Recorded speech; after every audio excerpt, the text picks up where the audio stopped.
எங்களுக்கு வந்த தகவலின்படி ஜனநாயகன் விஜயோட இறுதி படம், அதனால இங்க காலையில ஷோ கிடையாது. எனக்கு கிடைச்ச தகவல் படி ஜனநாயகன் விஜயோட இறுதி படம் அல்ல. அல்ல. ஒருவேளை இருப்பினும் அந்த படம் நான் விஜய் இல்ல, நான் ஸ்ரீதர். சரி சார், அந்த படம் முன்கூட்டியே முன்னாடி நாள் இரவே ரிலீஸ் ஆச்சு அப்படின்னா உங்களுக்கு அதுல டிக்கெட் பிரைஸ் தான். டிக்கெட் பிரைஸ் ஒரே கவர்மெண்ட் பிரைஸ் தான். அதுல என்ன போய் ஸ்பெஷல் ரேட்டா கொடுக்க போறாங்க கவர்மெண்ட்? ஸோ பெய்ட் ப்ரிவியூனா நீங்க இப்போ நீங்களா அதை ஒரு தொகையை எந்த காட்சிக்கும் நல்லா புரிஞ்சுக்கோங்க, எந்த காட்சிக்கும் அரசு நிர்ணயித்த கட்டணம் மட்டுமே வசூலிக்கப்படும். அதுதான் சட்டம்.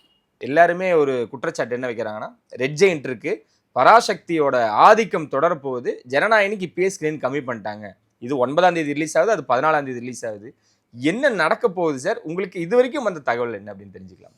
அதெல்லாம் ஒரு முற்றிலும் ஒரு தவறான தகவல். எல்லாருமே 9ஆம் தேதி ஃபோக்கஸ்டாக ஜனநாயகன் படம் தான் போடுவாங்க. ஜனநாயகன் படத்துக்கு ஒரு 800-700 தேட்டர் கண்டிப்பாக கிடைக்கும். எப்போவுமே வரக்கூடிய அந்த ரஜினி சார், தம்பி விஜய், தம்பி அஜித் படங்களுக்கு உள்ள ஓப்பனிங் உள்ள தேட்டர்கள் கிடைக்கும். அந்த படத்தினுடைய ரிசல்ட்டை பொறுத்தது, வெற்றி தோல்வியை பொறுத்து 14ஆம் தேதி திரைகள் மாறலாம்.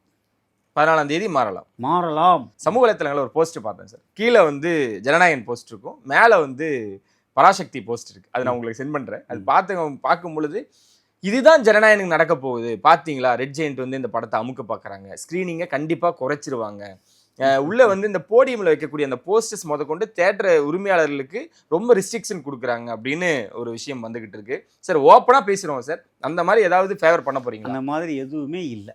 யாரும் ஃபேவர் பண்ண மாட்டாங்க, டிஸ்ஃபேவரும் பண்ண மாட்டாங்க. அது எல்லாமே ஒரு திட்டமிட்ட ஒரு வதந்தி அல்லது பொய். திரும்பவும் நான் என்ன சொல்கிறேனே, 9ஆம் தேதி ஒரு குறிப்பிட்ட அளவு ஒரு 700-800 தேட்டர் ஜனநாயகனுக்கு கிடைக்கும்.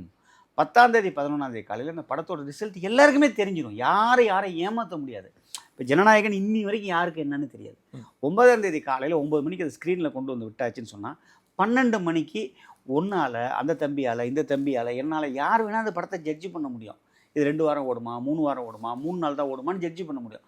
அப்போ 14ஆம் தேதி இந்த படத்தோட ரிசல்ட்டை பொறுத்து 14ஆம் தேதி திரையரங்குகள் எண்ணிக்கைகள் கூடும் குறையும். அது இப்போ என்னால் சொல்லவே முடியாது, யாராலையுமே சொல்ல முடியாது. இதுக்கு அவங்க அமுக்குறாங்க பிதுக்குறாங்கன்றலாம் சும்மா நாமளாக சொல்லிக்கணும்.